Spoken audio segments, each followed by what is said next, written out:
In 2005, the first video was uploaded to YouTube and I started watching right away. And since then, the platform has transformed from grainy webcam confessions to a $1 trillion industry. And YouTube hasn't just changed my life, right? I've created a channel that has over 1 million subscribers and I've launched 2 7-figure businesses from YouTube, but it's also changed millions of other people's lives as well. Now, I've been watching YouTube for 20 years and uploading to YouTube for 17 years. And in this video, I'm gonna give you nearly 2 decades of YouTube wisdom completely free. That's right, nothing is going to be gatekept. You don't have to buy a course. I don't sell any information on this channel. And I'm gonna be telling you what's working right now, what's getting views, subscribers, and most importantly, making money. And I'm gonna be telling you where I see YouTube going in the next few years. So you can be the first to take advantage of these trends that just about nobody knows about. Now, right off the bat, I wanna ask you a question. Do you wanna be a rich YouTuber or a poor YouTuber? Because let me tell you why most YouTube channels fail while others make millions. After getting my channel to 1.1 million subscribers and helping over 18 people scale to over 100K per month on YouTube, I have seen a clear pattern. And this is the pattern that separates the rich YouTubers from the poor ones. For instance, poor YouTubers want to get views. Rich YouTubers want to make money. Poor YouTubers try to be entertainers. Rich YouTubers focus on being an authority. Poor YouTubers stop making money whenever they stop working. Rich YouTubers can stop working for months and still make money. Poor YouTubers rely on AdSense to make money, and rich YouTubers build a business that makes at least 10 times more than AdSense. Now, later on this video, we're gonna be getting into exactly why this is. I'm gonna be showing you examples of poor YouTubers and what they do versus rich YouTubers and what they do. And you're even gonna see examples of YouTubers that have millions of subscribers, but they're still broke. And you're gonna know exactly why that is. But first, let's talk about the most common mistakes that poor YouTubers make. And this is actually going to be in order from the most common to the least common. And there's basically a 100% chance that if you're not having success on YouTube, you're making one or more of these mistakes. And you might even be making all of them. So the first and most common mistake that people make when it comes to having success on YouTube is they're not uploading videos. I have seen people that have literally been thinking about making a YouTube channel for 5 years, and they've been spending 3 years just thinking about what niche they're going to select, or what types of videos they're gonna make, or what their first video is gonna be like. And they get caught up in analysis paralysis. They watch hundreds of hours of YouTube videos on how to make YouTube videos, and they never actually take action. This is by far the most common mistake that I see people make. Imagine if you watch dozens or even hundreds of hours worth of videos on how to ride a bicycle. You read every book in the world on how to ride a bike. You even hired the best coaches in the world on how to ride a bike. Yet chances are when you first got on the bike and you tried to ride it, you would still fall off, right? All the best information in the world, the best courses, the best coaching, none of it matters unless you take action. You have to get on that bike and you have to try to ride it, and you're gonna fall off a few times. But eventually you're gonna stop falling off and you're gonna start riding. And it's the same exact thing with YouTube. So if you're watching this video, I want you to take action immediately. I want you to pull out your phone, right? Just like this,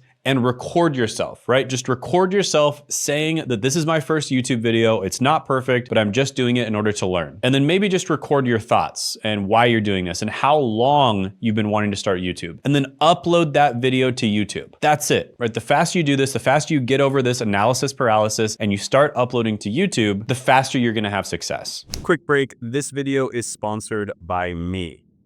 Most of you don't know that I actually have my own coaching program on personal branding and then growing and making money on YouTube. And this is good for complete beginners, maybe even people who just want to get a job by growing their personal brand, all the way up to people who are very advanced on YouTube. And they get to work directly with myself and my team to help them reach their goals. Now, we are opening up 3 to 5 spots, and this is pretty rare. We usually don't have these open. We usually only limit them to select people. But we're opening up 3 to 5 spots, and you can check those out down in the description and the pinned comment below. And in this program, you'll get to work directly with myself and other people who are highly successful on YouTube. Just as an example, Sean was able to go all the way from being stuck, not making very much money on his channel, to making over $500,000 a month. Now, that's an example of one of my more advanced students, but there's lots of examples of people who started off from scratch and they got to 5K a month, 10K a month, etc. So check that out down in the description and the pinned comment below.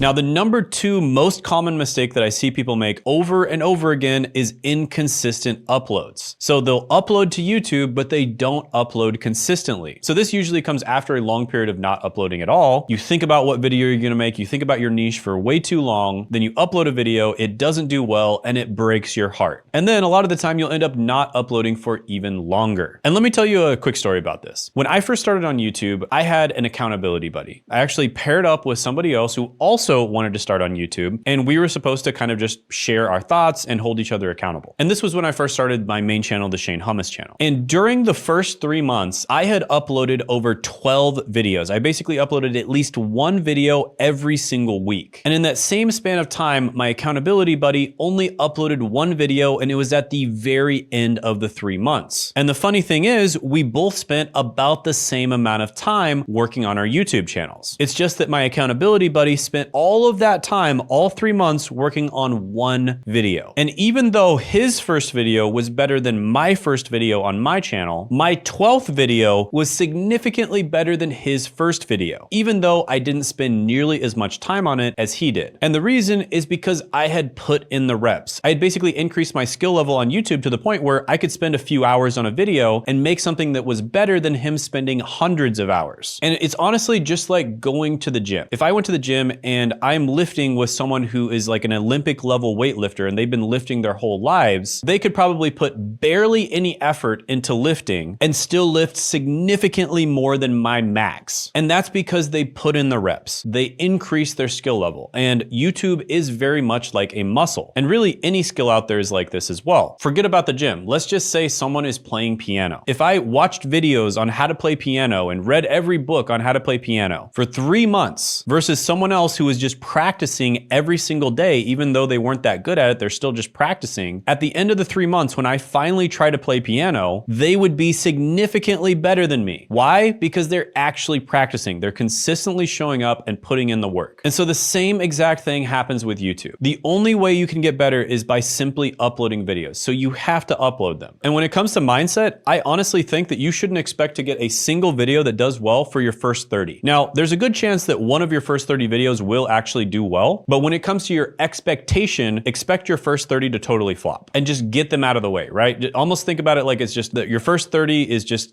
something you just have to get out of the way. And so when it comes to the question of quality versus quantity, when you first start, quantity is so much more important than quality. Quality only becomes important down the line once you have a base skill set. Like you can't improve on something that doesn't exist, right? How can you improve on a video that you've never put out? You have to start putting stuff out before you can look back on it and be like, okay, what can I make better? So you absolutely must consistently upload. And I recommend at least 1 time per week. And preferably you should try to do even more than that. But once per week is good enough, especially to start. Now you might be thinking to yourself, but Shane, it takes me way too long to make a video. It takes me at least 10 hours to make a video. Well, if it's taking you 10 hours to make a video, you're doing it wrong. And that's another thing that we're gonna be talking about in the next little bit, because you shouldn't be taking that long to make videos, because there's a lot of other things that are much more important than the actual quality or the production quality of the video. So the third most common mistake is people are uploading, they are uploading consistently, but they have bad video ideas. And this is extremely common. And one of the most common things that people do is they will try to copy big YouTubers. This is the worst thing that you can do. If you are uploading videos and you're copying big YouTubers that are already established, you are basically doomed to fail. And this is another thing that I'm gonna help you fix a little bit later in the video, because there's another strategy that is 100 times better than copying big YouTubers. And then sometimes people will just be uploading video ideas that nobody cares about. And the idea is the single most important thing that will make or break your video. Think about it like this. It's kind of like a product for a company. People have to inherently want the product for it to have a chance of being successful. You want to sell a product that there is inherent demand for. Just as an example, your video could be the best video in the world, but if you make it on an idea that nobody cares about, then it's not gonna get any views. Just as an example, you could be selling hot dogs, and as long as you're selling them to a starving crowd of people, you're gonna sell out every single time. However, you could be making gourmet 5-star Michelin star food, and if you're trying to sell that to people who just walked out of a buffet and they're completely full, you're not going to sell anything. So it all comes down to supply and demand. You wanna be making videos that cover ideas where there's a lot of demand for the idea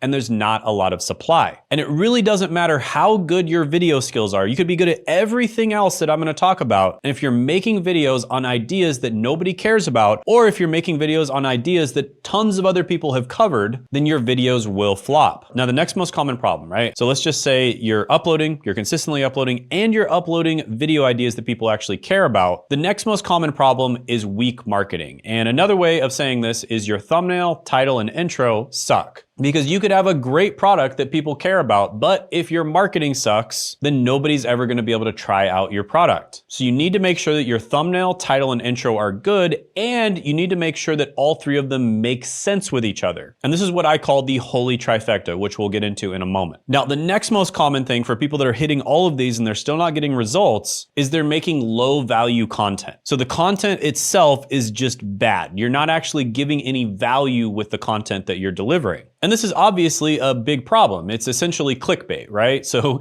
you promised to deliver a certain amount of value, the person clicked on the video, and then you didn't deliver that value. That's clickbait. So don't do clickbait. That's pretty obvious. So make sure that you're actually delivering on the value that you promise. Now, the next most common thing that I see is that people have the wrong mindset. They treat YouTube way too much like a hobby and not like a business. And so in some cases, people are actually getting some results. They're getting views and subscribers, which if you did all of the things that I just talked about and you're doing it consistently, you're absolutely going to be getting views and subscribers, but you have the wrong mindset. And so you're treating it like a hobby instead of like a business. And that means it's not going to be sustainable because you're essentially going to be working for free. And eventually you're going to stop doing it because you're not getting a return on your investment. So what's best for yourself as well as your audience is to actually treat your YouTube channel like a business so that you can keep doing it and you can keep on delivering that value. And the next most common thing that I see is people don't have a proven process, right? So they get distracted by shiny objects or some new method that's supposed to work. And because of that, a lot of the time they'll end up getting bogged down. They'll end up spending way too much time on their YouTube videos. They don't have a system to efficiently produce these videos. And that's also not sustainable. And that's a one-way ticket to creator burnout, which is something I've seen happen to hundreds of people. And then finally, at the very end, the least common mistake that I see, but it is a mistake that I still see once in a while, is that your video quality is too poor, right? So it basically doesn't meet the minimum viable standard for video quality. Now, this is something that I do see sometimes with my older clients who aren't very tech savvy, where they will make videos and it doesn't meet the minimum viable quality, right? You do want to have a certain minimum standard for video quality. For instance, you need to make sure that your audio is relatively good, because if your audio sucks, people are simply not going to continue watching your video. Now, I found that one of the best ways when it comes to YouTube, business, or really life in general to think about things is what's known as inversion thinking. And this is something that Charlie Munger and Warren Buffett were famous for doing when it comes to investing. Instead of thinking, what is the right thing to do, or what do successful people do, they thought, what do unsuccessful people do? And then they did the opposite of that, right? So what do unsuccessful companies do? And then do the opposite of that. What do unsuccessful YouTube channels do? And then do the opposite of that. So by doing the opposite of what unsuccessful people do, that will allow you to avoid the actions that lead to failure. And in many cases, it will be the exact thing that leads to success. So when it comes to being a successful creator, instead of thinking, what should I do? You should think, I'm going to do the opposite of what unsuccessful creators do. And so I took those most common mistakes that people made and I flipped them on their head. And when I did that, I came up with these 6 pillars of YouTube success. And pillar 1 is consistent uploading. You must regularly upload. You must consistently upload to even have a chance of YouTube success. If you're not putting videos out there, there is no chance that one of those videos can take off, right? It's just like going to the gym. You have to go to the gym consistently in order to get in better shape or gain muscle. Second is cash cow niche selection. And this is where you choose a profitable niche where you can actually make money. Because you might have a lot of different hobbies and you might have a lot of different things that you enjoy doing, but not all of them are things that you can actually make money doing. And by definition, something that you're passionate about that you can't make money doing is a hobby. So you should keep it that way. You should keep it as a hobby, right? If you try to turn a hobby into a business half the time, you're going to end up not enjoying the thing that you actually enjoyed in the first place. And there's a lot of things out there that I enjoy doing that I don't think I can turn into a business. But those are things that I can always turn to if I want to do something that I enjoy. And I want to keep it that way. I don't want to ruin those things. So separate business from hobby. Now, there's a lot of things you can make money doing, and there's a lot of things that you enjoy.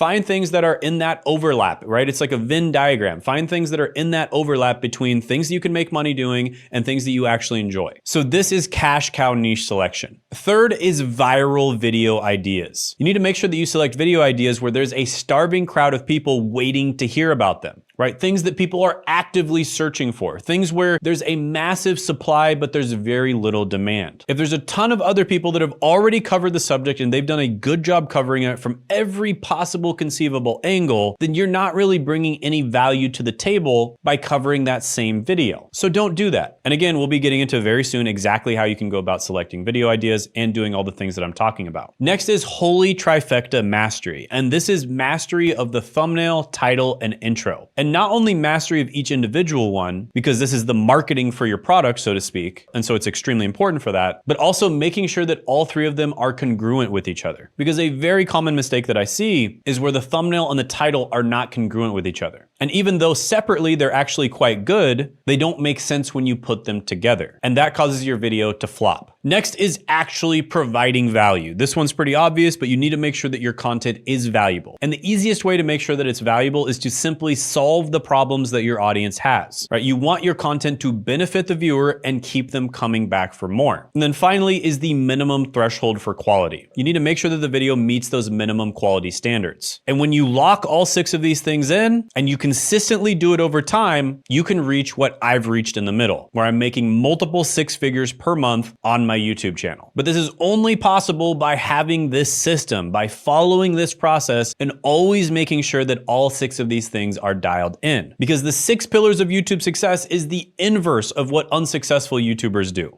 All right, so an extremely important part of all of this is selecting your niche, right? You want to select your cash cow niche. So traditionally, when starting on YouTube, you would have 2 choices. You can either create a business, like a traditional business, or a traditional personal brand. And in the last 10 to 20 years, things have changed because a traditional business and a traditional personal brand both have big downsides. So let's talk about the upsides and the downsides of each. So the upside of a traditional business, and this is a massive upside, is that you can actually sell it and people expect you to sell them something. Businesses are also easy to automate. The downside of a traditional business, especially on YouTube, is it's way harder to grow. Think about it. Almost all of the big YouTubers out there have personal brands. Mr. Beast, PewDiePie, all the biggest YouTubers in the make money online space. Gary Vee, Grant Cardone, Alex Hormozi, etc. There's a reason why Alex Hormozi didn't call his channel acquisition.com. Now, the upside to a traditional personal brand is that it's much easier to grow. People would much rather watch and much rather buy things from other people. People in the modern world are incredibly tired of buying from these soulless, faceless entities, also known as businesses. And so it's significantly easier to grow and sell stuff if you have a traditional personal brand. However, the downside of a personal brand is 1, you can't really sell it, and 2, it's really difficult to automate. Now, recently, there's been the rise of a third type, and that is the hybrid personal brand. And the hybrid personal brand has all the upsides of a traditional personal brand and all the upsides of a business with very few of the downsides. A perfect example of this is Elon Musk. He has his personal brand, which if you look on Twitter or X, for instance, Elon Musk has like 5 to 10 times more followers than Tesla or any of his companies. And that makes sense because, like I said before, it's much easier to grow a personal brand. However, if at some point in the future he wanted to sell these companies, he could. And many of the companies he's been involved with in the past, he has sold, or at least he's sold parts of them. So having the personal brand is kind of like having the golden goose that lays the golden eggs. You keep the goose, which is your personal brand, and then you can do whatever you want with the eggs. You can sell them if you want, or you could keep them. So you get all the upside of being able to grow much faster. It's easier to sell things. It's also easier to automate without all of the downsides. And the way you do this is by treating your personal brand like a business and starting companies using your personal brand that you can later separate from your personal brand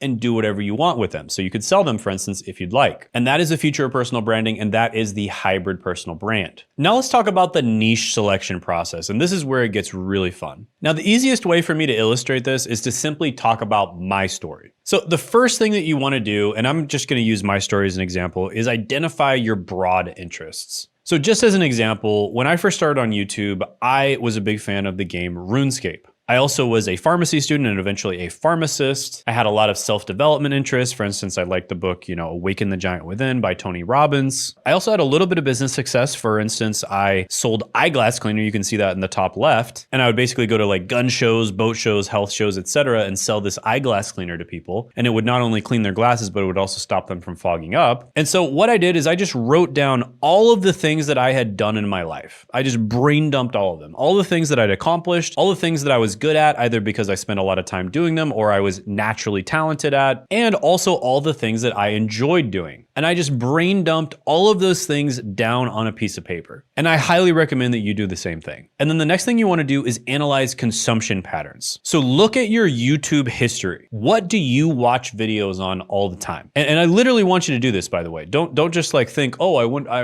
think back, like, what do you watch YouTube videos on? Literally look at your YouTube history and start writing down what video types you watch and what do you spend a lot of time watching? Because chances are, if you spend a lot of time watching videos on certain subjects, those are the types of videos that you should be making yourself. And not only look at your own consumption patterns, but look at other people's consumption patterns as well. So see what types of videos are doing really well. What are the most popular niches? What are the niches where videos are getting a lot of views? Then the third thing you want to do is evaluate market potential. So out of the videos that are getting a lot of views and out of the types of videos that you watch all the time, which ones can you actually make money with, right? Which ones could you turn into a real business? Because there are some types of content that people will watch a lot of, but they're very difficult to monetize. You can't actually make any money from them, or you probably would make very little money. So you can do this by watching a bunch of, how much I make videos. A lot of the time people will reveal that in podcast episodes, or they will do reveals of how much money they make on YouTube, and you'll get a really good idea of which niches make the most money. Additionally, I made a list of a lot of the niches that make the most money, and I'll put that up on the screen. You can pause the video and check it out if you'd like. And not only did I put how much money they make per 1,000 views when it comes to AdSense, but I also put how easy it is for you to actually sell some type of digital product in the niche as well. So definitely check that out. Then you want to try to leverage your personal experience. So this is the when life gives you lemons, turn it into lemonade strategy. A lot of the time when it comes to picking a successful niche, the best way to do it is actually just to think of painful problems that you had in the past that you were able to solve, right? So painful problems that your younger self had that you were able to solve, and then just make content for the younger version of yourself. A lot of the time that is without a doubt one of the most successful strategies by far. And that was a strategy that I used to blow up my channel. So having all of these other things in mind, think back to yourself maybe a year ago, 2 years ago, even 5 or 10 years ago, and think of the problems that you had, especially the most painful problems that you had in your life. And then think to yourself, if you had maybe like a time capsule, right? And you could record a video, put it in that time capsule and send it back to the younger version of yourself, or maybe even a series of videos, how much time, effort, and money would that save you? And also how much pain could that save you, right? And if the answer to that question is a lot, then chances are that's going to be a very good niche. So what I did personally is I started making videos on the entire college system and education system in general in the US. Because me being a poor kid coming from a background where I was living in Section 8 housing, trailer parks, even homeless at one point. And then in order to get out of that, I had to go multiple 6 figures in student loan debt. And so it was kind of out of the frying pan and into the fire. And I was actually in many ways worse off than when I was poor. And I wanted to go back in time and tell the younger version of myself that there are other options out there that are much better, right? So I just wanted to educate the younger version of myself and show myself that there are other options for getting a good job where you can make good money. And you don't have to go multiple 6 figures in student loan debt in order to get there. And so that's exactly what I did. Now, the next part is being open to pivoting, because even when you're making this type of content, there's probably going to be other opportunities that pop up that are adjacent to this type of content. And so I pivoted from making educational content primarily into making content on actually getting a job, which is adjacent. It's very similar, but it's adjacent to education. And then as you go through this process of making more content, you are going to figure out through trial and error which one is the best. And that is your focused niche strategy. Now, a really easy way of saying all this is you are the niche, right? That's the easiest way to find your perfect niche, is to literally just solve problems for the younger version of yourself. Now, you can do all the fancy stuff where you look really broad and you look at, what content people are watching and all that kind of stuff. And that'll probably give you ideas. So I recommend doing that. But at the end of the day, you want to be solving problems for the younger version of yourself. And when you do that, people will find you so relatable, right? They'll be like, this guy had the exact same problem that I have right now, and he was able to solve it. And so my first channel is all about getting a good job, which is something that I had to figure out on my own, and it was a very painful experience in order to get myself out of poverty. And I started an entire business around that, and I've helped thousands of people get better jobs, and usually I focus on remote jobs. And then my second channel was simply teaching people how to do what I did with my first channel. So all of the success that I've had is literally just solving problems for the younger version of myself. Now, one thing that I wanted to mention when it comes to the way that you position yourself is the expert secrets method. And I have to give credit to Russell Brunson here. He's the one that I learned this from, and this was incredibly useful when it came to growing my personal brand. And what you need to understand about the expert secrets method is that you are not the hero on your channel. You are the guide. And there's a story format called the hero's journey that just about every movie out there and every book out there follows. And basically the way it works is the hero is having, a relatively normal life. Maybe it's like slightly below average. And then something really bad happens to the hero and they have to solve this big problem that happens. And usually some type of mentor or guide comes along and helps them solve this problem. And then eventually they're able to solve the problem and now their life is much better. Now there's a lot more steps to it than that usually, but that's the main gist of it. So just as an example, you can think Star Wars with Luke Skywalker and Yoda, right? Luke Skywalker is the hero, Yoda is the mentor. Or you can think of the Karate Kid with the Karate Kid and Mr. Miyagi. The Karate Kid is the hero, Mr. Miyagi is the mentor. And the important thing to realize here is that you are not the hero. Your audience is the hero. The people watching your video, they are the hero. You are the mentor. You are the guide that's going to help them overcome the problem that they have. And that's what Russell Brunson's book, Expert Secrets, is all about. And the way you do this is you encourage their dreams, you justify their failures,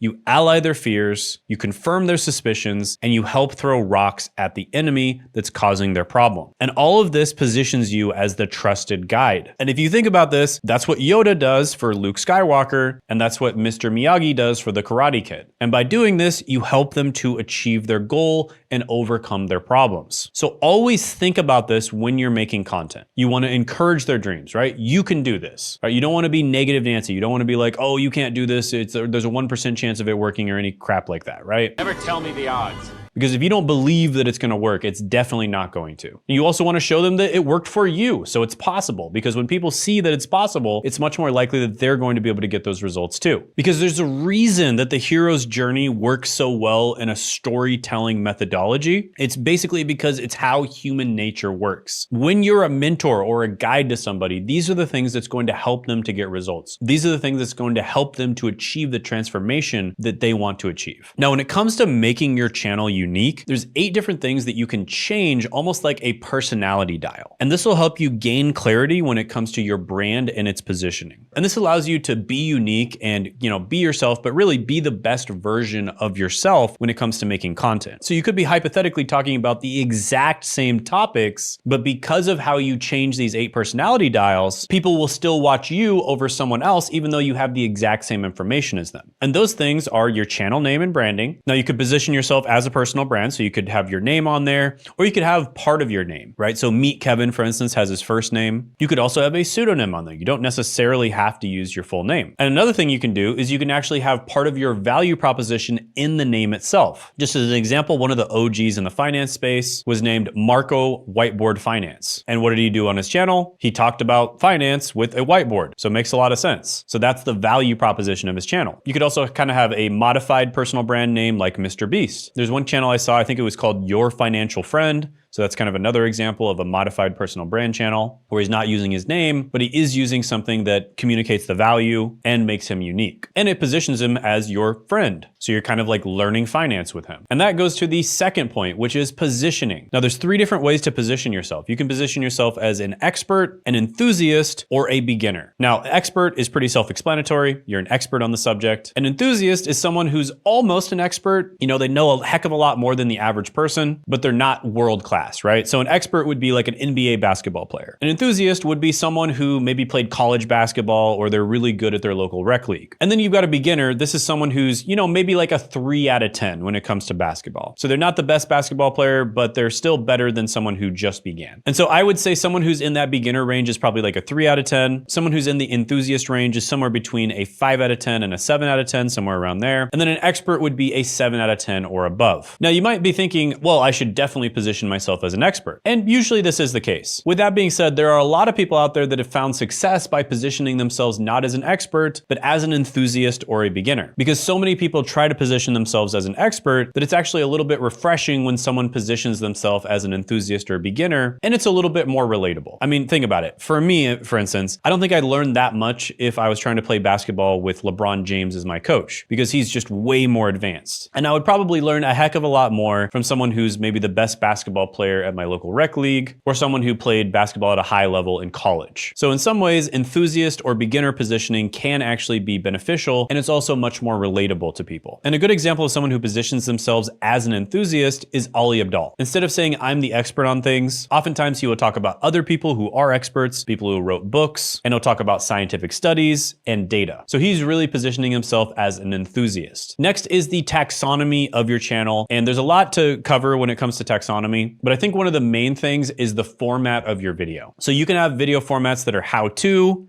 how I grew on YouTube. You could have a listicles type video, 7 most common mistakes that people make on YouTube. You could have a case study video, how I was able to start a 7-figure business with YouTube, or how my student was able to start an 8-figure business with YouTube. You could also have a reaction video, reaction to Mr. Beast revealing how much money he makes. You could have a news style video, for instance, a video talking about the newest YouTube updates. You could have a review video where you review the most common tools that people use, for instance, a review of vidIQ, etc., etc. And you'll notice that all the biggest YouTubers out there have the same format for like 80% of their videos. Mr. Beast always makes challenge videos. Mr. Who's the Boss always makes listicle review videos. And so picking your format and doing that format at least 80% of the time helps tremendously, because people will come to expect a particular format, and that is what you will deliver on when they click on your video. Next is the entertainment versus education ratio. Now, I always recommend making education videos just because you're actually solving problems for people and it's much easier for you to monetize that type of content. With that being said, there is a ratio here. You can make education videos that have a little bit of entertainment here and there, or you can make just pure education videos. And there's really a spectrum of education and entertainment, and every channel lies somewhere on that spectrum. Then you've got controversial versus family friendly. This is another spectrum. An example of a super family friendly channel in the finance niche, for instance, would be Graham Stephan. An example of a little bit more of a controversial channel would be Meet Kevin. And all YouTubers are gonna lie somewhere on the spectrum. Then you've got broad versus niche topics. A broad topic would be how to make money online. A niche topic would be how to make money as a fitness coach on YouTube. And then you've got passion versus practicality. And everyone is gonna lie somewhere on this spectrum. Now, I recommend that everyone treats YouTube like a business, but with that being said, some people are going to be happy being able to make like $5,000 a month. And in that case, you can go more towards the passion side of things. And then some people are gonna wanna make a lot more money than that. And in that case, you wanna focus much more on what your viewers want, and you wanna focus more on practicality. And by adjusting all 8 of these things, you can basically adjust the personality of your channel. But when in doubt, guys, the cheat code of all cheat codes is to simply make content for the younger version of yourself. This is exactly what I did. Here's a picture of me when I was in high school. I didn't know what the heck I was doing. I was a poor kid, and all I wanted to do was not be poor anymore. And what did I do? I went and I got myself 6 figures in student loan debt because that's what society told me to do. That is what everyone said I should do. And it turns out that was not the best advice, and there were actually much better options out there for me. And so I started making content for that younger version of myself. And that's still what I do to this day. Now let's talk about how to select video ideas. And this is called the icon method. And in the simplest possible way, I'm gonna talk about how to do this. Because most people, what they do is they will just go and copy big YouTubers. And that is a terrible mistake. Because I remember years ago, I saw this video from Jenna Marbles. She used to be a really big YouTuber, where she just had a video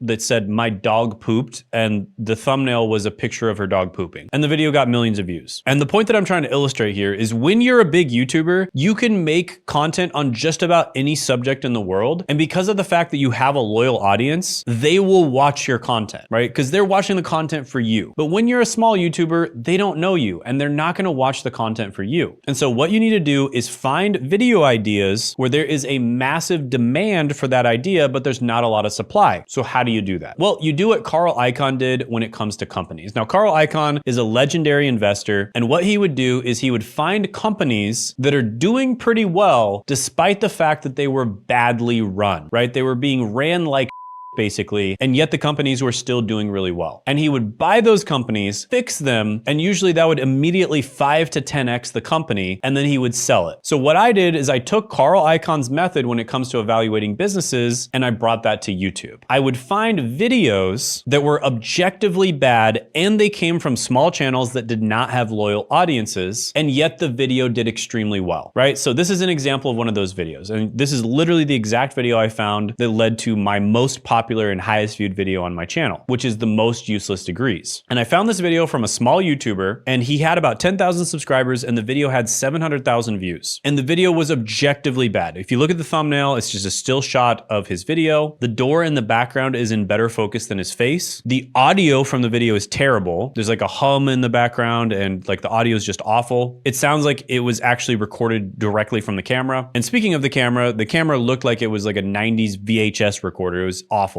And yet the video did extremely well. And there's really only one reason why that video would do well. And it goes back to the hot dog analogy. There was a starving crowd of people that wanted to hear about useless college degrees. And there was almost nobody making content about useless college degrees, right? Because this is a very specific problem that's specific to the US, because college degrees here cost so much, whereas in most other first world English speaking countries, college degrees are either very affordable or free. And so a lot of people were pissed off about how useless the college degrees in the US are, and also how expensive they are. And so he made this video, it popped off despite the fact that it was objectively bad and it was from a tiny channel that did not have a loyal audience. And so what did I do? I stole one thing and one thing only, and that's the idea of the video. And then I made a better title, a better thumbnail, and a better video. And of course it popped off. That is the Icahn method. And this is what I recommend to everyone out there. This is the best way of finding video ideas. So you want to find a bunch of video ideas like this using the past methods that I've talked about, choosing your niche and using the Icahn method, and using different formats and adjusting the personality dials. And then next, in order to find the perfect video style for you, you want to use what's known as the evolution method. Now, here is a picture of a bunch of crickets, and you're probably noticing that the crickets that are brown get eliminated, and the crickets that are green keep surviving. And the reason for that is because they are in an environment where there's a lot of grass. And so the crickets that are green blend in with the grass, and predators can't see them. Whereas the crickets that are brown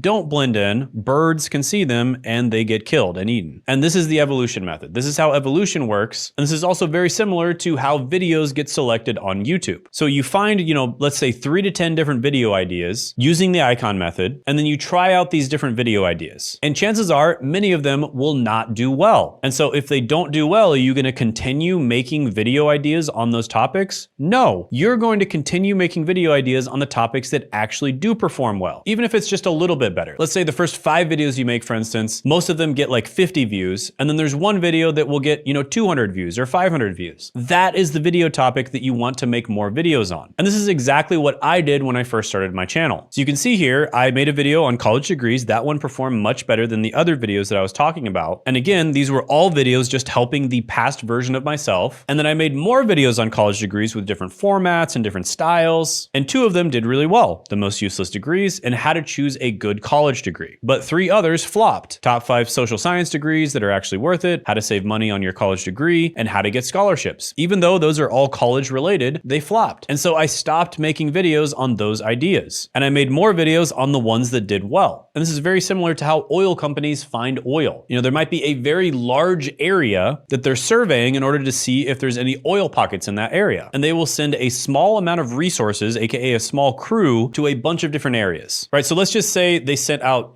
10 different crews, small crews, and they surveyed 10 different areas. And 8 out of the 10 didn't show any good signs of oil, right? They didn't show any signs that there was oil in that area. But 2 out of the 10 showed a little bit of promise, right? There were signs of there possibly being oil. So what the oil company will do is they'll now send more resources to those 2 areas that showed some signs of promise. And so you can see they send way more people to those 2 areas, right? So they might actually send some big drills in those areas and that kind of thing. And then one of those 2 areas does significantly better than the other one. And so they'll withdraw all the people from the other area, and now they'll send an entire operation to that area. And they might even build like a small town around that area when they find oil, right? So that is an intelligent way for you to distribute the resources that you have at your disposal. And the resources you have is your time, effort, and money. And so you don't want to spend your time, effort, and money in areas that are not going to give you any return. When something shows you some promise, that's when you want to focus more on that area. But if there's no promise in that area, then you just want to ignore it and never make a video on that area again, right? So it's very similar to how oil companies operate. Now, when it comes to making your videos, I want you to use what's known as the Moneyball method. And I got this idea from the movie Moneyball. Now, this is a great movie, and basically in the movie, at the beginning, I believe this was in the 90s, all the different baseball teams were basically overpaying people that were good at hitting home runs. So anybody who could hit home runs at a high clip was getting a massively overpaid salary. And they were underpaying for people who could simply hit the ball and get on base. Now, when it comes to YouTube, a home run would be a video that gets at least 100,000 views. Or depending on your niche, maybe a video that gets 1 million views. And usually when it comes to hitting a home run, that means you're getting promoted on the main page. You're getting promoted in browse. Meaning when people first log into YouTube, your video is showing on that main page where Mr. Beast shows and PewDiePie, etc. Now, hitting a home run is very rare and it's hard to do. However, getting on base is much easier. And getting on base would be getting promoted in search. So when people are searching a specific topic or idea, or they're searching for a solution to their problem, your video pops up and you'll slowly get views over time. Now, the best way to make videos on YouTube is make videos that could be a home run, right? So you try to make it to where they could potentially go viral and get on the home page, but if they don't, they're at least going to get views from search. And the way you do this is to make your video searchable. And so you'll notice that I always put search terms near the beginning of my video title. So for instance, this video on the left, top 5 college degrees. College degree is the search term. The video right next to that, colleges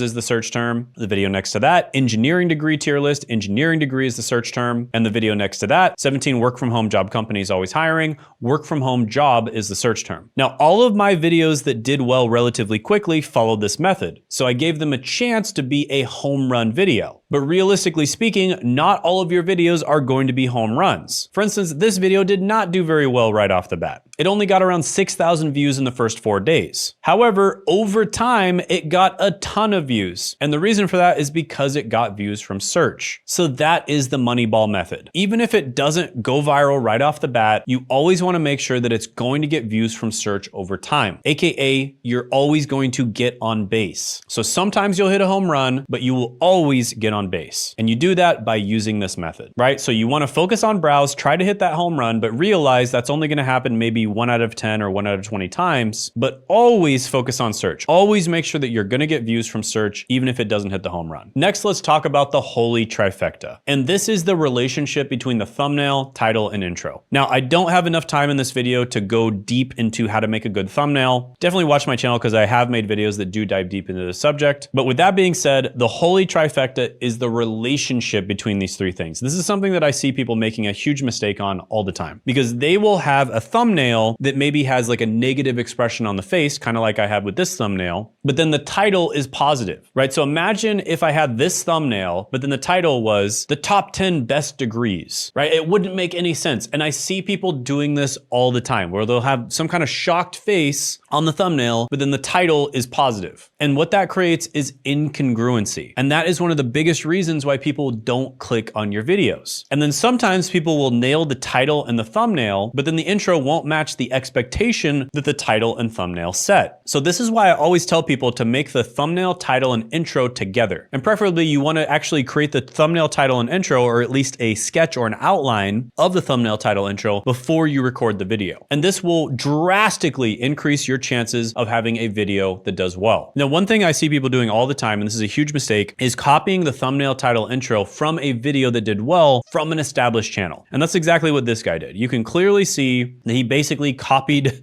my thumbnail, title, and intro here. It's the same colors, the same shocked face, a very similar title. It even has the same keyword, useless degrees, and that is not the way to do it. If you notice, when I copied that other video, it was the most worthless college degrees. I changed that from the most worthless college degrees to the most useless degrees. So it wasn't targeting the exact same keywords. Plus, I made a completely different thumbnail and a completely different intro and video. Whereas this guy tried to copy me and he basically made the same exact thumbnail, video, title, intro, etc. And that's a huge mistake. That doesn't work and you shouldn't do it. And when it comes to thumbnails, you want to focus on having an emotionally appealing thumbnail. You can notice here that I have a shocked face. And so this does evoke a strong emotion. You also want to use a maximum of 2 to 4 words in the thumbnail. A lot of people put way too many words there. And when it comes to the emotional appeal, notice here that not only is the thumbnail emotional, but the title matches the thumbnail too, right? So it's the most useless degrees, ... And notice I didn't capitalize things. And it's because I wanted it to almost feel like a text, right? Like it's almost like you got a text from a friend who's warning you not to do something dangerous or stupid, right? It's like, oh, it's probably not a good idea for you to go swim in that crocodile-infested river, ... Right? And then use a maximum of 2 to 4 words. Sometimes you don't need any words on the thumbnail, but don't put any more than 4 words on the thumbnail max. Too many words is a bad thing. You also want the words to be very easily read, right? So you want them to be bold because a lot of people are watching these videos on their phone. And so if the words aren't big and bold, they're not going to be able to read them. Then eye visibility is extremely important. So you want people to be able to see the whites of your eyes. Notice, even though I'm relatively small in this thumbnail, people can see the whites of my eyes. There's a reason for that, because I artificially whiten them. So that makes them pop. So you can do that in your thumbnails and it makes a big difference. And then you want to utilize strong color contrast. So there's this thing called the color wheel. And you'll notice that green and red are opposites on the color wheel. Now, opposite is actually a good thing because they match with each other. And so you want to try to use matching colors in your thumbnail if possible. Now, when it comes to intros, there's also a lot to this, but there are a few things that I've noticed that make a huge difference. And there's basically 4 different intros that really capture people's attention and can make the difference between someone continuing to watch your video and clicking off right away. And those 4 intros are the straight into it intro, the breaking common beliefs intro, the social proof intro, and the news intro. When it comes to the straight into it intro, you want to repeat the title of the video, and then you want to give the person a reason to watch. And this is usually a very short intro, so it does not last long at all. A lot of the time it's going to be about 15 to 30 seconds. Now, it's optional here that you can add a big promise, or you can follow the straight into it intro with an engaging story. Now, the benefit to this one is it's quick to create and it's easy to delegate. You can actually have other people write the intro for you. And it's also really good when it comes to search terms. So if this is a video that you are kind of heavily relying on people to search for it, then the first few seconds of your video, if you repeat the search term, then your video will be more likely to actually rank in search. Now, the next one is the breaking common beliefs intro. This is where you challenge a popular misconception and you promise to reveal why that misconception is wrong in the video. Now, with this one, you want to make sure to establish your authority on the subject immediately, and you want to also add optional humor here. So an example of this would be me talking about how a college degree in many cases is actually a scam, right? Because the common conception is everyone should go to college and that's going to be a good choice for everyone. And then when I talk about how a lot of college degrees out there are actually scams, that breaks people's beliefs. Now, this is a very controversial topic, and if you ask your family, most of them are probably going to tell you that you have to go to college. And then I would immediately talk about how I actually got a doctorate. And so I know the college system very well from the bottom all the way to the very top, right? So that would be me establishing authority on the subject. And then you could add some optional humor in there. For instance, in my most useless degrees video, I talked about how a lot of people got triggered when I said that their college degree is useless. People tend to get extremely triggered when you tell them they're getting a useless degree. And then you could include a relevant call to action. So if it's a really controversial video, you could tell people to go down to the comments section and share their opinion. And a lot of the time that will get a lot of people to kind of like share their opinion, and maybe they argue with each other or they debate each other. And that causes a lot of engagement, and it also causes people to stay on your video. But these types of intros are by definition a little bit controversial usually. And so that's why encouraging engagement can be a really good idea, because again, it'll get people to stay on your video, debate with each other, and that'll increase your watch time. Next is the social proof intro. And this is where you show evidence that many people requested or are interested in the topic. So there's a lot of different ways to do this. You can of course show your own social proof. So for instance, I've started multiple 7-figure businesses on YouTube, so I could show that as social proof right at the beginning of the video. All right, guys, this YouTube channel has made me over $1,576,000 in AdSense revenue. Another thing you could do is just show a bunch of people commenting that they want this topic. So a lot of the time in my videos, I'll actually get a bunch of people commenting that they want the same topic. And so I'll actually show that at the beginning of the video when I make it, just to show people that there's a lot of other people that want to know the answer to this question or that have the same problem or are interested in the topic. And for this one, you can reference comments, trending topics, or questions from platforms like Reddit. And this is ideal for topics with demonstrated audience demand. So you can see that I did this at the beginning of the most useless degrees video as well. What's happening, guys? It's Shane here.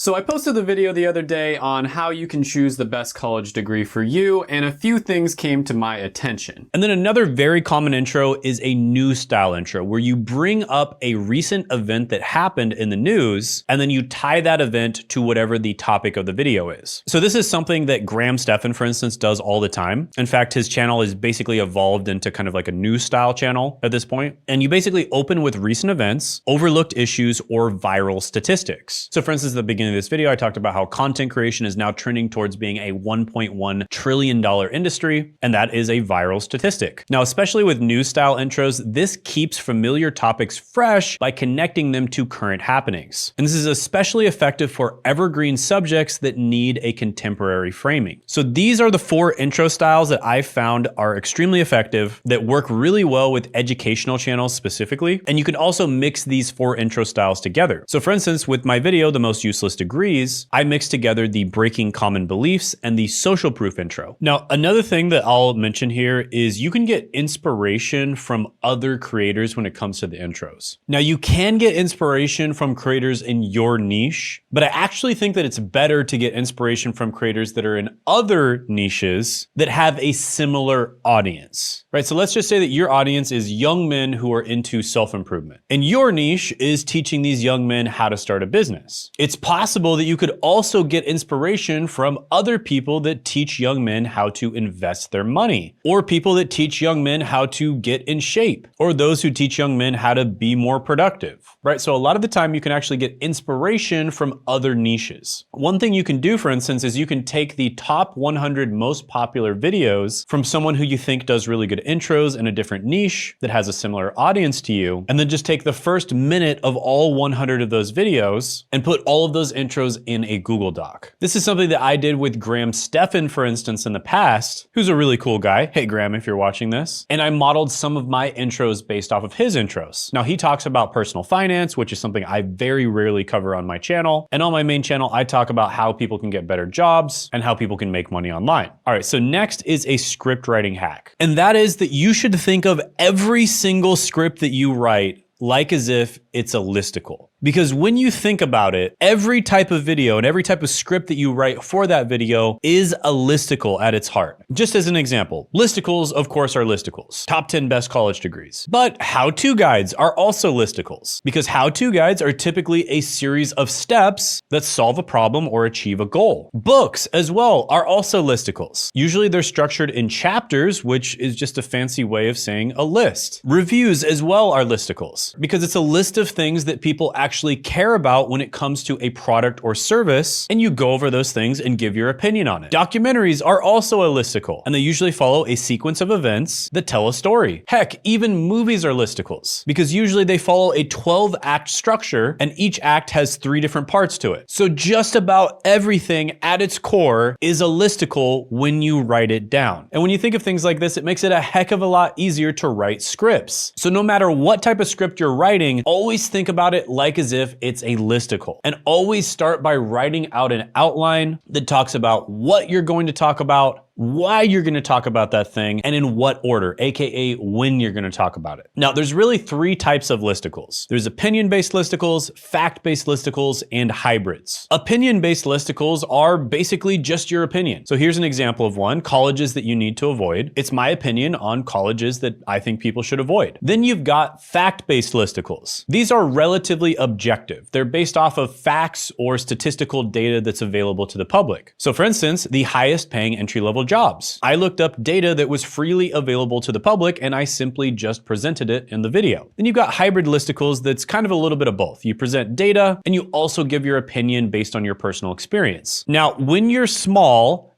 fact-based listicles tend to perform a little bit better. Why? Because people don't see you as an authority. And so therefore, if you're just presenting facts, they might see the government organization or the major company that presented the data as the authority. As you get bigger, opinion-based listicles become better because people see you as the authority and they want to hear your opinion. But hybrid listicles are almost always the sweet spot in between the two. And it's not just listicles here, like I said, because just about everything is a listicle. So how-to videos are the same way. And same with step-by-step guides, etc. So it's really good to use a combination of empirical facts, things that are just, facts, data, etc., versus things that are just your opinion. Now, you can write a phenomenal script in about 30 minutes, sometimes even less. In fact, if you do the script the right way, and if you just make the outline and then you basically just talk off the top of your head about the rest, you can write a script in 3 minutes. Here's how. The first 3 minutes, you are going to outline the major points. Now, you can do this on a Google Doc, a Notion template. You can even do it on a white flashcard. And in fact, a lot of the time, that is what I do with my videos. I basically just write out the major points, I put them in an order that I like, and then I might add tiny little points about maybe anecdotes from my life or stories from my life, etc. Things to illustrate the point that I'm talking about, just to remind myself, and then that's it. And a lot of the time, that's a good place to stop because people do appreciate more raw, authentic content. And when you write things out like this, where it's basically just an outline, where you just have a few bullet points, that allows you to just simply talk off the top of your head and you don't have to follow a script. However, if you want to follow a script, that's something that a lot of my students do as well. It really just depends on preference, and it also depends on how exact you need to be in the video as well. Then after you do the outline, you can define the content skeleton. And this is where you add more things in that would make each individual point more valuable, right? So at this point, it's still an outline, but you might have some extra sentences here and there. And this might take you another 5 to 7 minutes. And then if you want to, you can do the last step, which is fill in the details. And this is where you flesh everything out. Now, of course, you can use AI for this, or you can just fill it in yourself. But I have used this exact process to write script after script after script that has gotten millions of views. I don't overcomplicate things. I just do the outline first. Then I fill in a few more things that I think are important. And then at that point, I either write the rest of it myself or I have AI write it. Now, in my opinion, this is the sweet spot between authenticity and actually talking about things that are your opinion. They came from you, not from AI, with also using AI to make the script writing process a lot faster and easier. But with that being said, one of the most important things that AI can never do, and this is actually a massive advantage for you, is tell stories, right? Because stories come from your life, or maybe the life of your students or the life of people you know, and that's something that AI can never make up. Now, when it comes to telling stories, I am by no means the best storyteller in the world. I would highly recommend you watch channels like Mr. Ballin. I think he might be the best storyteller on YouTube. But with that being said, here's a few things that you can do. Vivid imagery. This helps to create clear mental pictures for the audience. Emotional connection. Talk about the emotions that you or the other person felt at the time that the story was taking place. And then relatability, right? Make content that's relatable, that humanizes the storyteller. And honestly, I think that one is the most important part. Like, I'll be honest, I don't do the vivid imagery all that much. I could probably do that a lot more. However, the relatability I absolutely do. And then sometimes the emotional connection I'll do as well. Just as an example, I remember when I first started on YouTube and I had this absolute potato as a camera. And I actually had to put books on top of my chair because if I didn't put books on top of my chair, it would show the bed in the background. It would show like my messy bed behind me. So that's how tiny my studio was. And I'd also have to tilt the camera up, so it was a really awkward angle. And that's how tiny and compact my studio was. And I remember feeling extremely embarrassed because I would record videos and then I'd hear my roommates walk around in the hallway outside of my room. And I'd actually pause and I'd stop recording because I was embarrassed that they were hearing me recording these videos. And honestly, I wasn't getting any traction on YouTube and it was just a really tough time and I almost gave up. But I look back at that time and the fact that I just kept uploading. I kept consistently uploading. And now I remember that time as one of the most proud proud moments of my life because I felt all those emotions. I felt the fear, but I just kept doing it anyways, right? So that is storytelling right there. You saw I used the vivid imagery, I used the emotional connection, and I used the relatability. And none of that's made up, by the way. All of that is 100% true. And that's something that AI can never do, is tell your story. So one thing that's great for you is if you actually take a bunch of your old pictures. Sometimes you might even have to get into your old phones, or if you're using like Apple or Google products, get into your photo library and your video library and get a bunch of those old pictures and old videos and then see what kind of stories that you can tell around those. Now, for longer stories, it usually follows this structure. You're living a relatively normal life, although in many cases, your life is kind of below average, right? So you're kind of just getting by, but you're not super happy with your life. And then some type of challenge comes up, some sort of problem comes into your life. And this adversity disrupts your routine. Then you figure out how to overcome this problem, overcome the struggle, and you triumph over the encountered challenge. And then there's some type of positive outcome, and there's something that you learned from the story. And guys, I can't emphasize how powerful this is. Your personal story is your moat, right? The fact that I was a pharmacist, for instance, I've had a lot of pharmacists join my program because they related to me. They're pharmacists as well, and they relate to the struggles of being a pharmacist. I get emails from pharmacists that see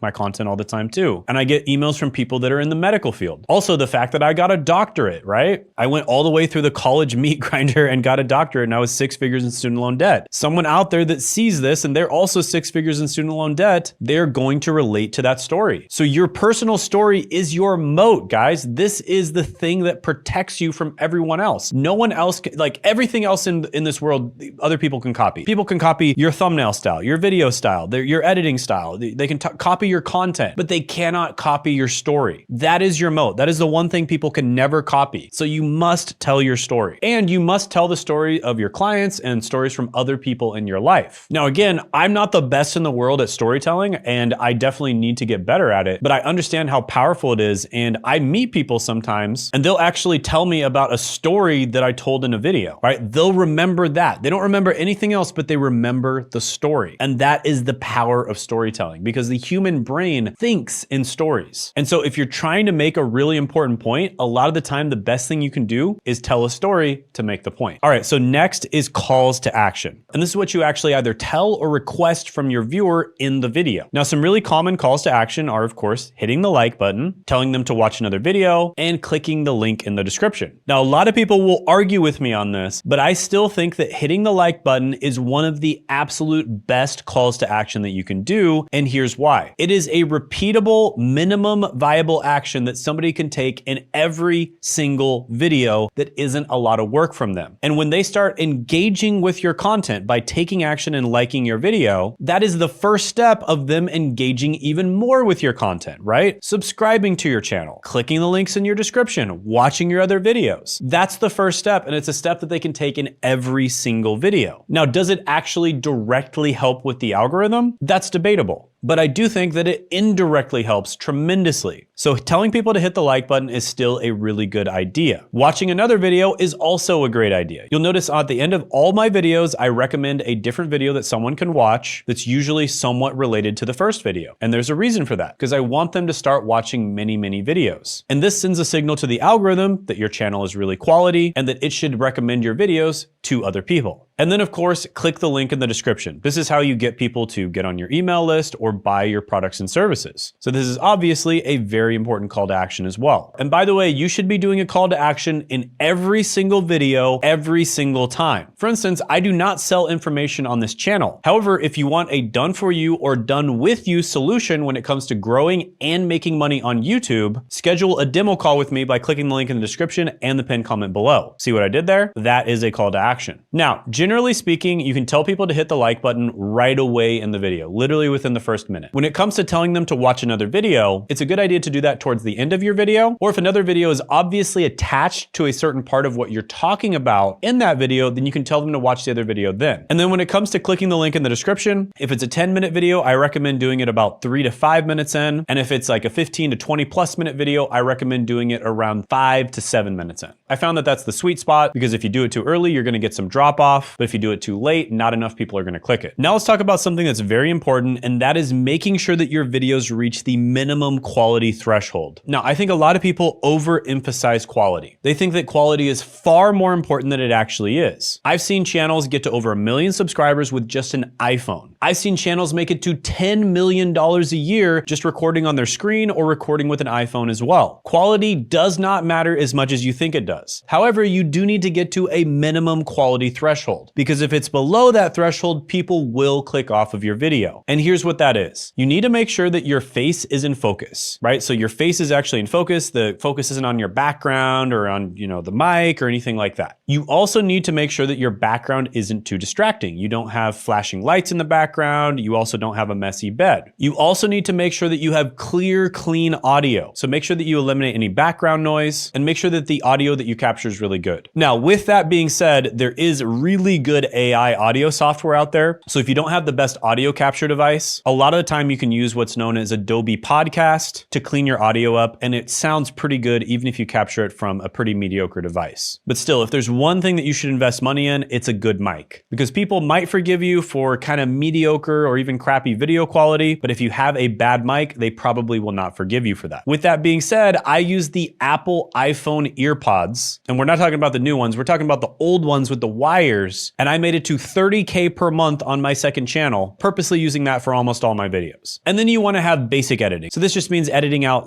big mistakes and long pauses and stuff like that. Although this is optional, a lot of people are finding that kind of raw, authentic content where you just talk off the top of your head with no editing does really well too. And then I also want to talk about the 81% rule. And what this basically means is everyone's heard of the 80-20 rule, right? 20% gets you 80% of the outcome. So it's 20% of the input gets you 80% of the output. So you should focus on that 20% that gets you the 80%. Now, I like the 81% rule because I think that you should focus on that 20% that gets you the 81%, but then I think you should go 1% further by experimenting a little bit in every single video. So try something new in every single video. Try to improve whatever you're doing in every single video. So just as an example, maybe the next video upload, try whitening your eyes in the thumbnail, right? That's the 1% extra, is you tried whitening your eyes, and you normally don't do that, right? So learn at least one new thing or try one new thing in every single video. That's the 81% rule. And by doing that, you're constantly going to be progressing and learning, and every single video you're getting at least 1% better, no matter what, even if it doesn't work. So release your video once it gets to that 80%. Once you've done the 20% that gets you to the 80% and you're done, because done is better than good, then go ahead and release the video. All right, so here's that picture again. This is the one where I had to stack books on my chair, and I highly recommend that you batch record when you're recording your videos. This one was an absolute game changer for me, right? So maybe you have a Sunday where you have a few hours off. That is the time for you to batch record like 3 to 6 videos at once. So you write your scripts throughout the week. Whenever you have a few free minutes, you write some more scripts, you write some more scripts here and there, and then you batch record on one day. And you try to record 3 to 6 videos at once at least. Now, my record in a day is recording 18 videos. And the reason I'm able to do this is because I have a very good system for video production. And this is what I teach my students how to do. So follow the channel because I'll be revealing exactly how I do that. So the reason batch recording is so good is because a lot of the time you sort of get in the zone when it comes to recording. And it might even take you half of a video or even a full video before you get in the zone. It might feel very awkward the first half of the video or even the entire first video when you're recording. But eventually you kind of get used to it and you just get in the zone and it gets easy to record. And of course it takes you a little bit of time to get your setup. You got to turn on the computer, you got to get your camera ready, you got to get the lighting ready, et cetera, et cetera. And so you might as well batch record a few videos rather than having to get your set ready and then record a video and then put your set away. And then a few days later, get your set ready again, record a video, put your set away, et cetera, et cetera. A lot of the time it's much better for you to just batch record because it's just much more efficient and you'll find that you'll save way more time. Plus the end product will be better. Now, additionally, another pro tip that I have when it comes to recording is pretend like you're just talking to a friend. Like, I know this is a little crazy, but pretend like the camera is a friend. Now, if you're not able to do that, one thing you can do, and this is a trick that I used for years, is put a one-way glass in front of you between you and the camera. So when you look at it, you're basically looking at a mirror. So it's kind of like a one-way glass or one-way mirror. So you're looking at a mirror.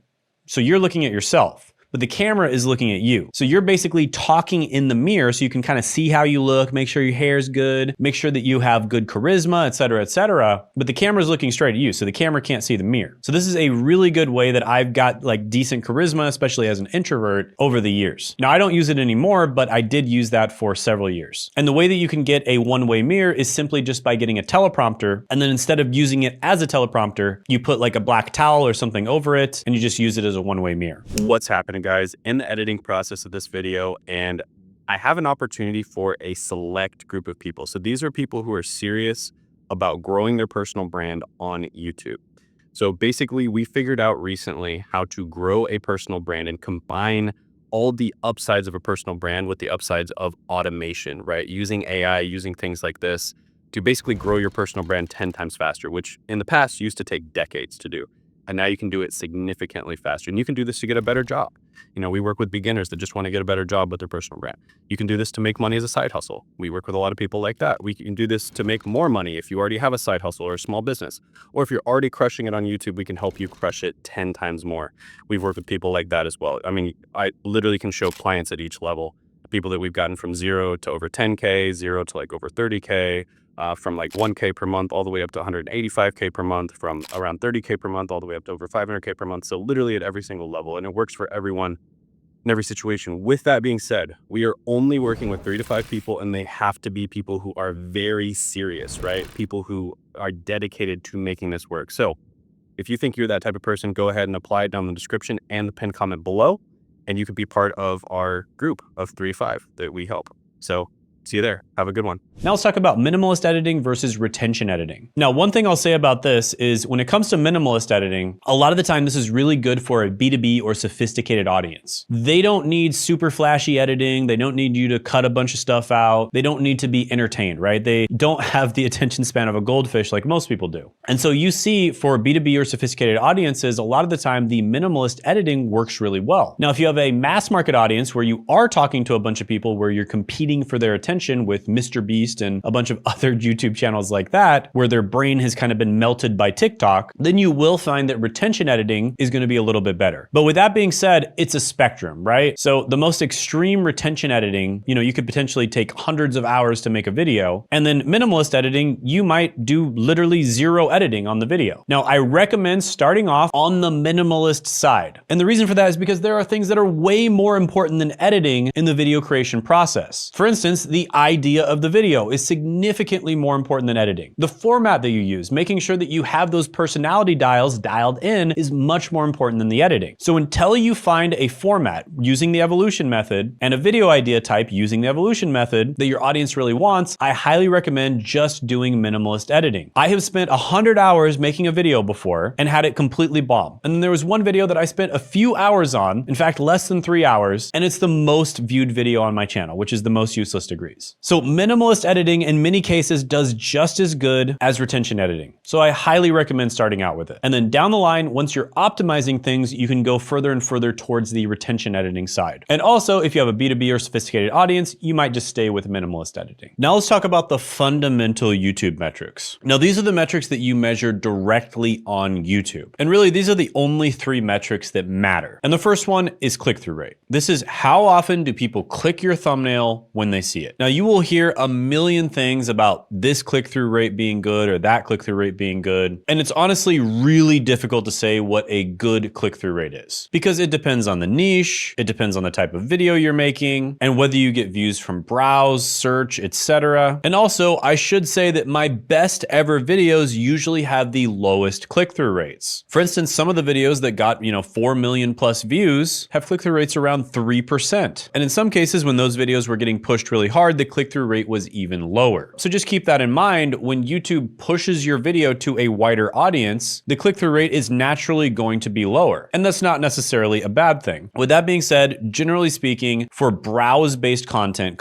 that shows up on the homepage and people, click on it from the homepage, 4 to 6% is really solid. For search-based content, and this is the type of content where people actually search for it and then it shows up on the search page and you click on it or you don't click on it, generally speaking, this is going to be be about 6 to 10%. So that's what you want to aim for. But really, when it comes to click-through rate, the best thing to do is just get it higher. Now let's talk about average view duration. And so if somebody watches your video, and let's say your video is 10 minutes and they watch 40% of your video, that would be a 4-minute average view duration. And if you have a shorter video like this, around 4 minutes, then a 4-minute average view duration is quite good. And the truth is, most people do have those shorter videos. So 4 minutes is a solid benchmark to go for. With that being said, I actually highly recommend doing longer videos. And so you really should aim for more like 4 to 6 minutes plus. And again, this is another one where in some niches, the average view duration is going to be higher. And if your video gets pushed really hard to a wider audience, your average view duration is going to go down a little bit. And again, that's not necessarily a bad thing. So just keep that in mind. And then the third thing to pay attention to, and this is actually something that is really important, because if the first two are looking really good, but the third one is looking bad, then really the third one is the only one that matters, and that is total views, right? So if you have, let's say, 3 different videos, and 2 of them have really good click-through rates and really good average view durations, but they only have 100 views each, and then the third one doesn't have a good click-through rate or average view duration, but it has 1,000 or 2,000 views, then guess what? The third one is better. That is the better video, the one that got more views. Now, this is, of course, assuming that you're actually making the same amount of money with each video, which is an entirely different situation, which we'll talk about later. But the one with more views, generally speaking, is going to be the better one, even if the click-through rate and the average view duration is worse. So just keep that in mind. So you want your individual videos to have more views, and you want your channel as a whole to get more views as well. So you can see here, this is a video that did extremely well. It got pushed extremely hard on browse, and you can see the click-through rate is about 3.6%. Now, the funny thing is, I've had some YouTube experts tell me, oh, your click-through rate is really bad. You need to change the thumbnail. And they're 100% dead wrong. The thumbnail is great. That's why it's getting pushed to a wider audience, and that's why the click-through rate is going down, right? This is chess, it's not checkers. And then you have this one down here that got a lot more views from search, and you can see the click-through rate is significantly higher. Now let's talk about the quality control system. Now, this is something that is very important, especially as you grow your team. So right here, this is stage 1. This is when you are operating alone, right? You don't have any employees. Maybe you're working with someone on Fiverr or something, like you have someone designing your thumbnails on Fiverr, but I don't count that as like a team member or a employee. Or as my mentor RJ puts it, an FTE or full-time equivalent. Now you can see each step of the process here, right? You got idea generation, script writing, video editing, etc., etc. And the only place that you really have to do a quality control checkpoint is the final check, because you're doing essentially all of it yourself. And because of the fact that you're doing all of it yourself, I highly recommend that you are doing kind of like the outline for the script, so you're not spending too much time on that, and you're also doing very basic minimalist editing. And really what you want to focus on is the idea generation. And that's the most important thing. That's why it has 40% in the box, and really 40% is probably on the lower side. It's probably more like 60%. Now, as you hire more people, here are your first 3 strategic hires. You want to hire a video editor first, because this is going to take a lot of time and effort off your hands. And it's also going to allow you to kind of,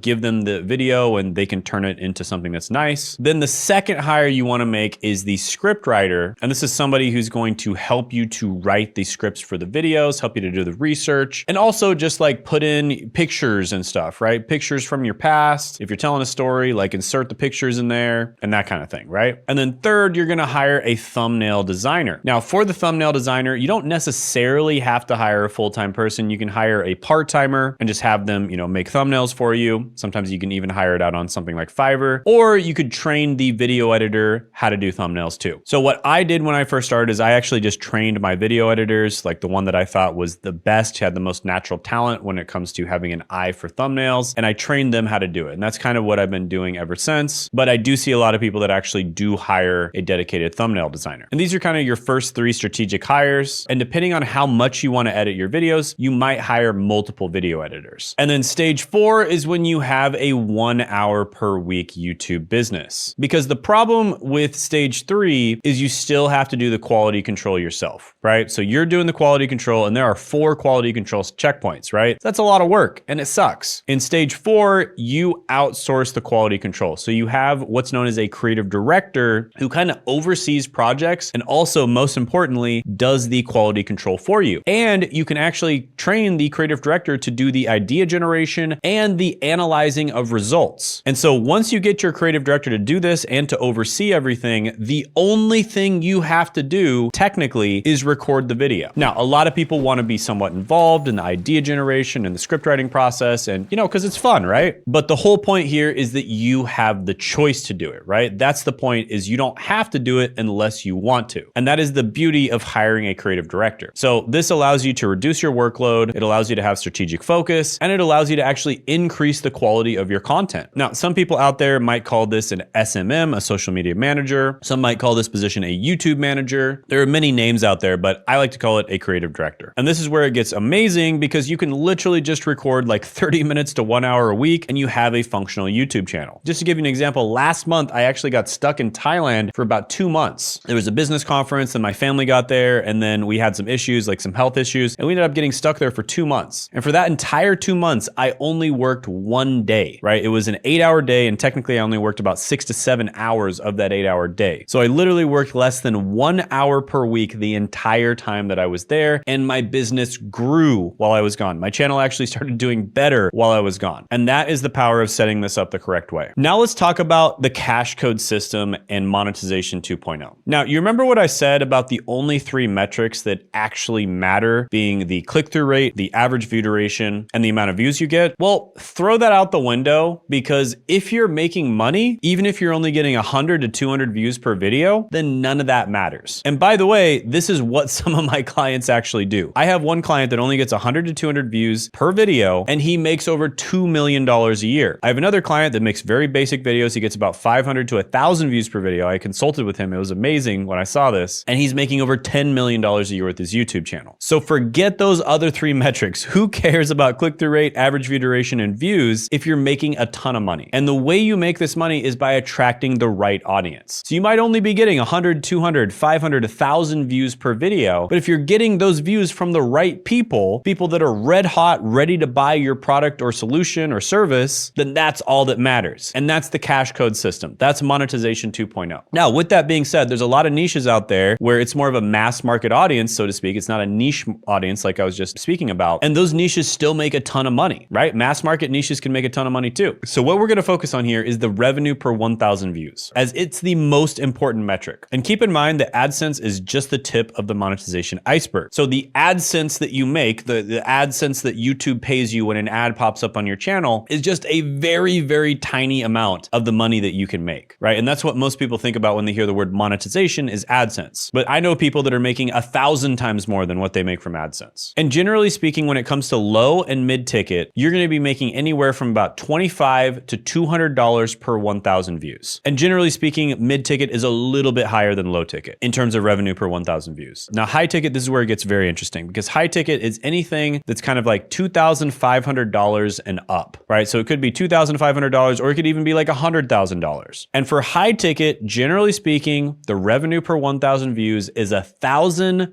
to $7,000. In fact, the lowest revenue per 1,000 views that I see for high ticket is usually around $500 per 1,000 views. And that's with like a mass market audience where you're not targeting people that actually have money, like maybe less than 1% of your audience could possibly be a good fit for the product. And it's still significantly higher than low and mid ticket. So basically, high ticket is way, way better for making money. With that being said, with high ticket, you're usually gonna have to close people over the phone. So you're gonna have to get them on a phone call and sell them over the phone. So that is kind of the downside to high ticket, is you have to add in that extra step. But with that being said, if you want to add in that extra step, it's absolutely worth it. You're going to make way, way more money. Now, another thing I'll say is, generally speaking, you want to position yourself as an expert if you're trying to sell high ticket. Now, this isn't always true. You can still sell high ticket as an enthusiast, but generally speaking, expert, it's going to be a lot easier to sell high ticket. But really, my favorite positioning is an expert enthusiast hybrid, because the enthusiast is a little bit bit more beginner friendly. They make it sound more fun and easily accessible. And they're also just excited about it. A lot of the time, experts seem to be a little bit jaded, right? And they also just seem to be a little conceited. And you don't want to be like that, right? You don't want to be like the chess grandmaster who just looks down on everyone because, you know, nobody can even understand why they're doing what they do, right? And here's an example of someone who's really good at this. So Boyd Cluess teaches IT professionals how to get into a very specific cybersecurity role. And last time I checked, he sells a $17,000 product. Now this cybersecurity role, you make like $200,000, $250,000 a year. So he can absolutely charge that price point. And he does all the time. And Boyd Cluess makes over $1 million a month doing this. And I think that he positions himself as an expert enthusiast hybrid. I think he's a great example of that. And of course, he sells high ticket. Now, there's a lot of different ways that you can make money as well. AdSense is a great way just because you're getting paid to sell your products and services. That's the way that I look at AdSense. So, you know, last month I made, I think 72,000. The month before I made about 74,000 in AdSense. So the way I look at it is I'm getting paid nearly $1 million a year to sell my products and services, which is pretty awesome because any other way of advertising, you're gonna have to pay probably $1 million a year, right? But with this, you get paid to do it. So I love that. But with that being said, AdSense is just the tip of the iceberg and you should be able to make significantly more. Then you've got affiliate marketing, right? So affiliate marketing is one of my favorite ways of making money just because it's unbelievably passive. All you have to do is get the traffic and then send the traffic to them and they take care of everything else. Now, here's the example right here of affiliate marketing. I use this, because it's a really good one. This is Go High Level. And I know several people that are making over $1 million a year literally just as affiliates of Go High Level, which is amazing. Now, to be fair, I think it is a very good product. And that's probably one of the main reasons why it's such a good affiliate product. And it's very important that you only recommend things that are good products because you will ruin your reputation if you recommend things that aren't. Now, sponsorships are not my favorite way of making money. These are good for entertainment channels. In fact, they're probably one of the only choices for entertainment channels. But with that being said, for educational channels, you have so many other choices. And so you don't want to pigeonhole yourself with just sponsorships. Now, out of all of these, I think sponsorships are my least favorite way of making money because you really have to find a good company that you believe in. Because if you sponsor a company and then they decide to go in a bad direction, like what happened with FTX, for instance, well, you might end up having to delete your entire channel, like what happened with Millennial Money, because all of their videos were sponsored by FTX. And it's just a massive mess, right? FTX went under. And I feel bad for the influencers because they probably thought that they were sponsoring a good company. And at the time, maybe the company was a good company, but then they decided to go in a bad direction and the company went under and it lost a lot of people a lot of money. So you really need to be very, very careful about who you choose to sponsor. I got offers from FTX and I turned all of them down because I knew that crypto is really risky. And chances are if I promoted it, even though I invest in crypto myself, if I promoted it, a lot of people would lose a lot of money. So I didn't want to do that. Now, Coursera is one company that I have done a lot of sponsorships with, and I really like Coursera. I think they have phenomenal products. They're extremely underpriced on their products. Like the value they deliver with their products in terms of how much it costs, it's like $40, $50 a month, and you get access to these amazing certificates and trainings is absolutely top notch. Now, another one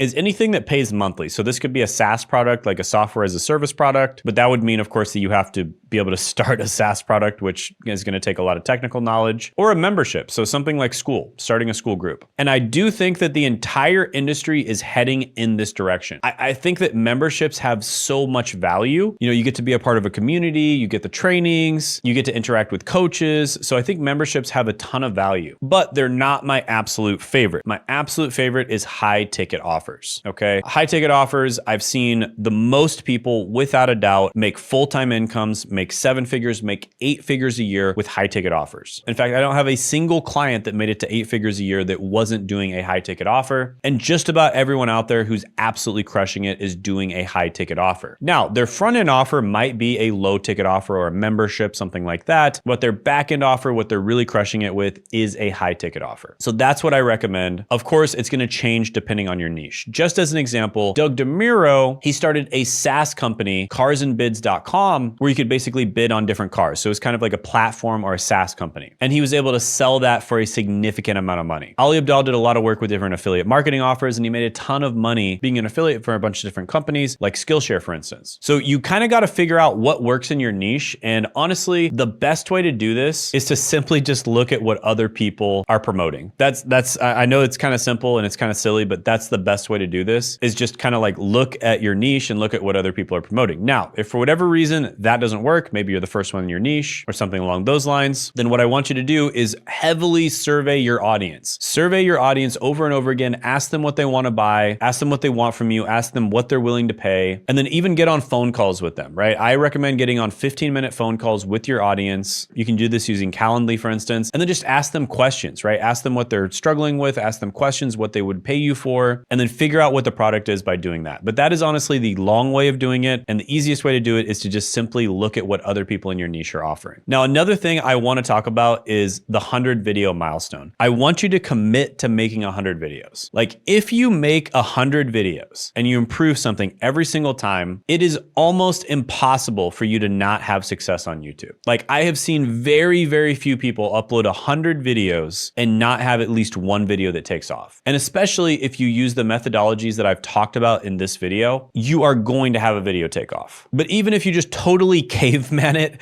and you just improve one thing in every single video for 100 videos, you're still probably going to have a video take off, right? So the way to succeed on YouTube is consistent uploads, and that's just a cheat code. And then the second cheat code is to seek mentorship, right? Get feedback from somebody who actually knows what they're doing. Now, like I said, I give away all of the information on this channel completely free. I don't gatekeep anything. But with that being said, if you want help with implementation, if you want a done with you or a done for you solution when it comes to growing and making money on YouTube, then book a free demo call with myself or my team in the description and the pinned comment below. And if you want to see exactly how I made it to 100K per month on YouTube, then check out this video right here.